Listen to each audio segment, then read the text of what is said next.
Hey, how's the paper coming? If you're watching this, then you've probably found some crucial information out on the web, and you need to cite it properly in MLA format. Lucky you! Okay, I'll do one first, to be fair. See, I've got an article from a website on Mediterranean food that I want to use for my research paper. And I'm going to show you how I cited this article in my works cited page, and then I'm going to show you how I used it in my paper. So the works cited page needs to have only the info needed to direct the reader back to the original resource. And you can see that I've got a double space page here with no fancy bold or underlines. Cited sources are alphabetized and they're entered with a hanging indent like this. Now for the entry. So the first thing is whatever body is responsible for creating this work. On the web, it can be hard to decide that. It could be listed only as the work of a whole company who published it without a name. Don't let that slow you down. I've just used the publishing company's name, which in this case would be Olive Tomato, but I happen to have an author's name now, so I'll go with that.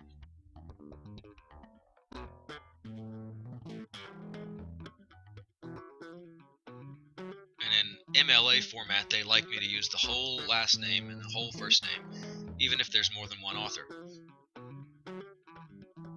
Now this that I'm using is one article inside a larger body of work. So the article's title goes here in quotations.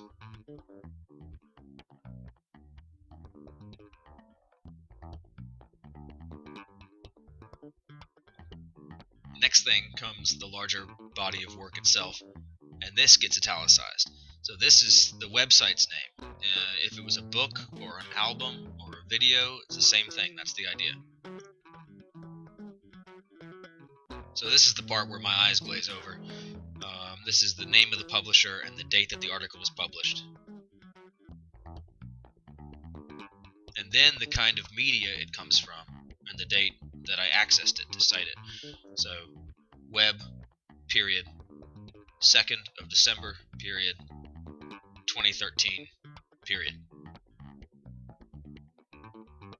When you've got more entries, you just need to alphabetize them by the first significant word in the entry. Like you should skip words like a, and, the, etc., right? Now, I'm citing this article because I'm using it in my paper, right? So I've got a couple examples that I want to show you of how I'm using information up here in the paper. Here's one where I'm just paraphrasing the whole idea from the author's article. And in this case, I can just incorporate her name and credentials into the body of the paper. Since there's no page number in this format, I'll still signal that it's a reference by parenthetically telling the reader that they can look all they want in Paravanti's website, but they'll never find a page number. That's a little citation joke. So here is an instance where I'm actually using the author's words, but only a few phrases here and there. So I'm going to parenthetically cite each instance, but I only need to use the author's name the first time. Next time, I'm just going to cite the page number, even though there isn't one. But you got to do something, so no page, NP. And here, I'm just going to drop a whole chunk of the author's own words right into the body of my paper. And this bit makes a point in good phrasing that I want to co-opt for my own purposes. So I'm going to indent the whole block of text over, and then parenthetically cite it after the last punctuation of the quote. There we go. Now I gotta say something about writing papers like this.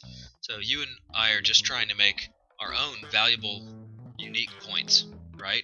We're not just telling the reader what other people said and then properly citing that. So we're using these other authors' work to strengthen our own ideas, kind of like stepping on rungs on a ladder.